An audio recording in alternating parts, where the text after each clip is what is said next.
Hannibal Lecter is a character who has become a symbol of cannibalism in many books and movies over the years. His polished appearance, charisma, and extraordinary intelligence seem to deceive not only his victims, but also the viewers, giving him a unique and justified outlook. These factors make Dr. Lecter a multi-dimensional character and raise many questions about the reasons and philosophy behind his actions and how he influences others. In this video, we will cover a complete profile of this character in 4 parts.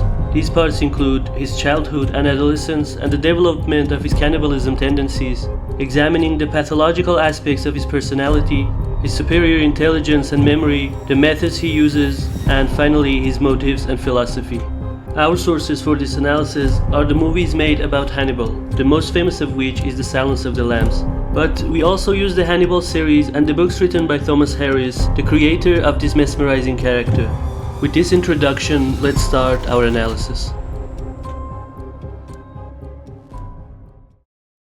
Hannibal was born into a noble family in Lithuania on January 20, 1933. His early attachment patterns show a remarkably strong emotional connection with his mother and his younger sister Misha.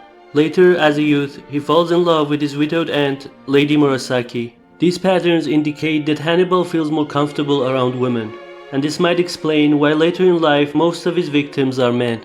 With the onset of World War II, Hannibal's ideal circumstances turn into a catastrophe. His parents are killed by Nazis, and the responsibility of caring for his beloved sister falls upon him.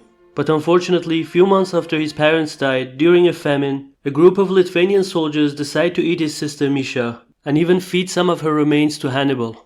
This horrific event impacts Hannibal's mind in several ways. The most obvious is the trauma from this incident, causing him to have nightmares about his parents and more intensely about Misha for the rest of his life. Another consequence is Hannibal's deep internalization of a loss of control, a direct result of his inability to protect his sister.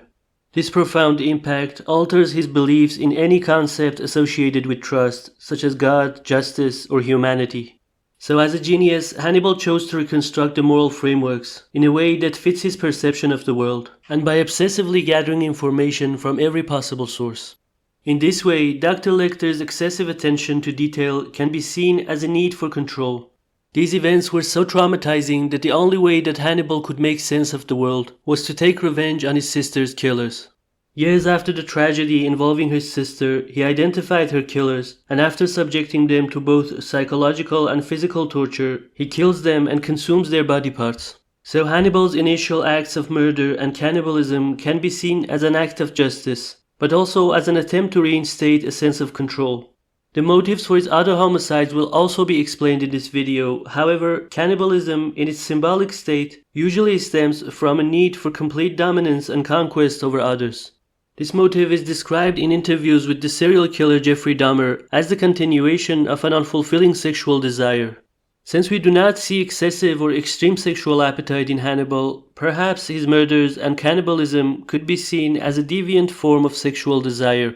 Looking at Dr. Lecter's romantic interests like Will Graham, Clarice, and Lady Murasaki, we notice its significant variety in their age and gender. This shows that Hannibal is not limited to physical characteristics, and instead likes to establish a mental connection with them, perhaps seeking refuge in those he perceives different. This could validate the hypothesis that Dr. Lecter's pleasure-seeking tendencies are twisted and displaced. Despite being a ruthless and cold-blooded killer, Hannibal Lecter's personality doesn't fit neatly into the usual and classical categorizations of personality disorders. While we see deceit and manipulation in cases where Lecter intends to influence others, these behaviors are rare and highly goal-oriented. Lecter almost never lies and considers it an impolite behavior. Instead, his deception is carried out through his verbal skills and by concealing valuable information stored in his remarkable memory. Disregard for law and social norms is another criterion that can be examined in terms of antisocial personality disorder. Hannibal's character in this respect is also inconsistent and unusual. Dr. Lecter's psychopathic behaviors are almost exclusively limited to the murders he commits, and if we set aside this factor, it becomes clear that stealing, rape, and violence are not traits that define Hannibal Lecter. His demeanor is calm and composed, and he lacks the impulsivity and hasty decision-making that typically characterizes those with antisocial personality disorder. However, Hannibal's manners and precision are factors that inspire admiration in others and help him to lure his victims. Individuals with antisocial tendencies typically do not respond to punishment. This can be said about Hannibal, as we see no significant changes in his behavior, neither during his imprisonment nor afterwards. Regarding remorse for his actions, it's clear that Hannibal does not exhibit this trait. But the important point here is that Hannibal may understand the feelings of others, but deliberately and through his philosophical outlook, considers the pain and sufferings imposed on others unworthy of attention. We can also see traits of narcissism in Hannibal. He enjoys using his mental superiority for his benefit and watching its impact on others. Yet, he does not overly exploit his capabilities and shows a genuine interest and curiosity in conversations and thought processes. His curiosity is more directed toward others and various phenomena rather than being self-focused. The reasons behind Hannibal's symbolic murders are not clarified in the movies or in the books. Now, if Hannibal was an impressionable or a spiritual person, these ritualistic actions could be linked to specific ceremonies. However, in my opinion, such murders for Hannibal have aesthetic value and are an expression of existence. They might be a personal reminder for him that transcend these dreadful acts beyond the realm of mere violence, elevating them to a form of art that reflect his complex psyche and profound contempt for mediocrity. But the clearest and perhaps the primary disorder that can be attributed to Hannibal is post-traumatic stress disorder, resulting from the death of his family members and especially his sister. As we said before, this led to the recurring nightmares that tormented him for the rest of his life. In this context, Hannibal's efforts to get closer to Clarice and Lady Murasaki can be seen as attempts to fill the emotional void left by the death of his sister and his mother, essentially replacing them with feminine affection. Another sign of PTSD in Hannibal is the repression of the memory of his sister being eaten during his teenage years. Hannibal completely forgot this event for several years while he was in the orphanage, and eventually the recollection of this incident, along with Lecter's genius, led to his isolation from others and the formation of his unique philosophy. Two of the Hannibal's remarkable mental attributes are his persuasion and manipulation abilities and his flawless memory, which we will explore in this section. Hannibal learned the technique of the memory palace or mind palace during his teenage years in the orphanage. Interestingly, this is a real mnemonic technique where an individual typically organizes important information within a familiar space like a house or a palace, making it easier to access desired information. This method allows Hannibal to keep his mind uncluttered and readily access the necessary information when needed. Hannibal's relentless curiosity makes him a hunter who turns every ordinary interaction into an opportunity to find weaknesses and analyze psychological traits of others. He is always alert and sharp, a readiness that can be seen as an adaptive response to his past life experiences during the death of his family and of course during his life in the orphanage. Dr. Lecter enjoys mental games, and as seen in The Silence of the Lambs, he can drive a man to suicide merely through conversation and by exploiting the man's vulnerabilities. During his medical practice as a psychiatrist, he uses drug-induced suggestion and hypnotic techniques to access the depth of his patients' minds and implant his sadistic desires into them. Regarding the unconventional and unethical methods he uses, the boundaries of reality are somewhat shifted and at times take on a fictional tone.